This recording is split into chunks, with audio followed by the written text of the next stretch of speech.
Have you ever stared at a spreadsheet and just your eyes glaze over?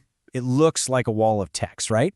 Well, today, we're going to put on our detective hats because I want to prove that even the dullest looking documents can actually be treasure maps, leading to some incredible hidden stories about how we all live and work.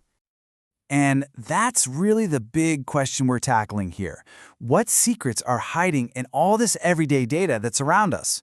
We're going to treat this data not as just a bunch of boring numbers, but as a collection of clues.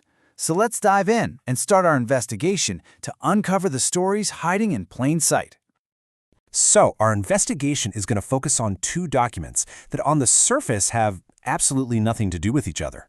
First up, we have a simple time-off log from a company way back in 2004. And second, a massive Microsoft product list from 2012. I know they couldn't be more different, but as you're about to see, both of them have a fascinating story to tell. All right, so here's our first case file. At first glance, this thing is exactly what it sounds like. A log of employee time off from nearly 2 decades ago. Just names, employee IDs, and dates. Honestly, it seems pretty mundane. But trust me, the real story is lurking in the patterns. Okay, so before we really dig in, we need to get on the same page about a key term here, VTO, or voluntary time off. Now, this isn't your planned vacation. This is when a company has less work to do, so they ask for volunteers to go home, without pay. It's a way for the company to manage costs for sure, but it has a really direct financial impact on the employees.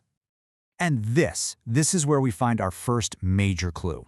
Across just a handful of Saturdays in the summer of 2004, the company logged 255 separate instances of VTO. I mean, stop and think about that. That is not a small number. It tells us right away that sending workers home unpaid on a weekend was a pretty frequent event at this place.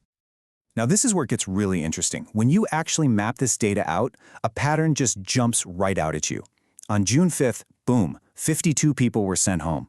On July 3rd, another 47.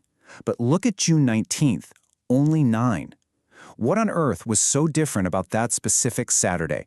Was business suddenly through the roof? The data doesn't tell us, but that little anomaly points to a fascinating question about the whole rhythm of this workplace. You know, sometimes the most interesting clues are hiding in what just looks like a mistake.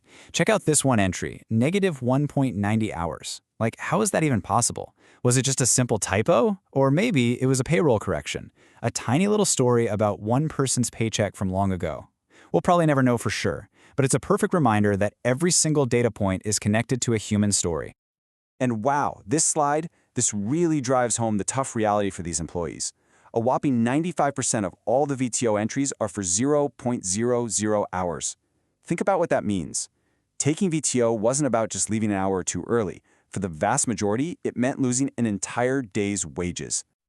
All right, let's switch gears. We're going to fast forward 8 years to 2012 for our second case file.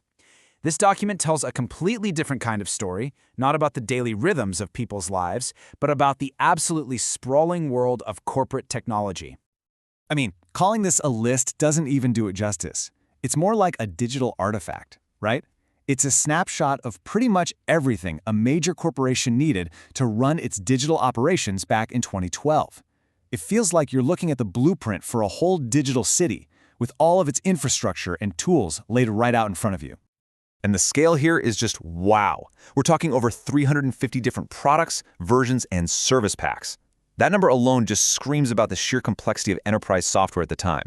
It was this vast, complicated ecosystem that IT professionals had to somehow navigate every single day. So how did they manage all this complexity? Well, it all came down to a really clear business strategy. As you can see in this table, access was tiered. If you were a standard subscriber, you got the basic tools. But if you needed the heavy-duty software, like Windows 7 Enterprise, you had to have a more expensive professional or partner subscription. This isn't just a product list. It's practically a blueprint of Microsoft's business model. And this is the really cool part. It's like an archaeological dig, you know? You start digging through this 2012 document, and you find these digital fossils, things like MS-DOS and Windows 3.11. This tells such a powerful story about legacy support. Big companies can't just flip a switch and turn off old systems. This digital history has to be maintained, sometimes for decades. Okay, so we've looked through these two totally different windows into the past. What's the big takeaway here? What do we actually learn from our little investigation?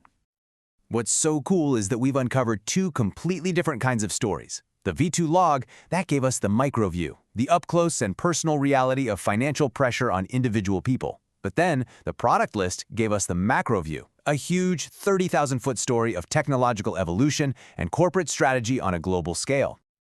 And really, this gets to the heart of it all. Being a data detective isn't about being some kind of math whiz. It's about curiosity. It's about looking at any piece of data and just asking, why? It's all about finding that narrative that's buried just beneath the surface. And look, this is a skill you can use absolutely anywhere.